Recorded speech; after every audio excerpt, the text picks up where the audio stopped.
গত কয়েকদিন ধরেই আওয়ামী লীগপন্থী বিভিন্ন ফেসবুক পেজ ও আইডি থেকে সামাজিক যোগাযোগ মাধ্যমে একটি খবর চাউর হয়। সেখানে বলা হয়, রাজধানীর তুরাগ নদীতে ভাসছে আওয়ামী লীগ ও ছাত্রলীগের 7 নেতাকর্মীর মরদেহ। তাদের দাবি, এর আগে গত 22 জুন রাজধানীর তুরাগ এলাকায় আওয়ামী লীগের মিছিলের পর থেকেই দলটির 7 নেতাকর্মী নিখোঁজ ছিলেন। এর মধ্যে ছাত্রলীগ ও আওয়ামী লীগের 3 জনের মরদেহ তুরাগ নদী থেকে উদ্ধার করা হয়েছে বলে গুজব ছড়ানো হয়। তবে শনিবার এক বিশেষ বার্তায় পুলিশ সদর দপ্তর স্পষ্ট জানিয়েছে, এটি সম্পূর্ণ মিথ্যা ও ভিত্তিহীন। পুলিশ বলছে, আইনশৃঙ্খলা বাহিনীর মনোবল ভাঙতে এবং জনমনে বিভ্রান্তি ছড়াতেই একটি মহল এই অপপ্রচার চালাচ্ছে। যারা এই গুজব ছড়াচ্ছে তাদের বিরুদ্ধে কঠোর আইনি ব্যবস্থা নেয়ার হুঁশিয়ারি দিয়েছে পুলিশ।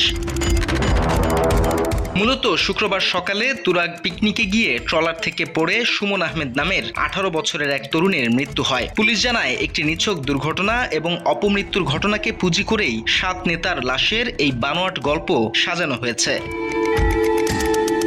একদিকে যখন মিথ্যা গুজবের ছড়াছড়ি, অন্যদিকে তখন নিজেদের অভ্যন্তরীণ দ্বন্দ্বে জড়াচ্ছে দলটির নেতাকর্মীরা। ফেনীর ছাগলনাইয়ায় জুবায়ের হোসেন পারভেজ নামে এক যুবলীগ কর্মীকে কুপিয়ে হত্যার অভিযোগ উঠেছে তারই প্রতিবেশী ও সহযোগী 2 ভাই মামুন ও শাহাদাতের বিরুদ্ধে।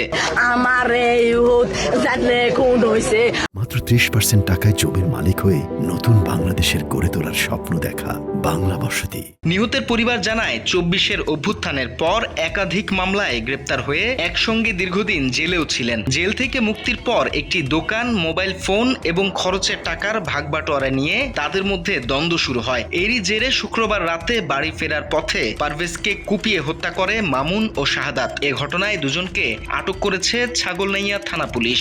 এরা কি পিছন থেকে দৌড়ে আসি কি দুজনের আলো পাতারে কূপ। সামাজিক যোগাযোগ মাধ্যমে মিথ্যা তথ্য ছড়িয়ে ফায়দা লোটার চেষ্টা করলেও মাঠের চিত্রে স্পষ্ট হচ্ছে আওয়ামী লীগ ও এর অঙ্গ সংগঠনগুলোর অভ্যন্তরীণ কোন্দলের ভয়াবহ রূপ। একদিকে ভিত্তিহীন গুজব, অন্যদিকে ভাগবাটোয়ারা নিয়ে নিজেদের মধ্যে রক্তক্ষয়ী সংঘাত। এই দুয়ের মধ্যেই ঘুরপাক খাচ্ছে তাদের বর্তমান রাজনীতি। News desk, Bangla addition.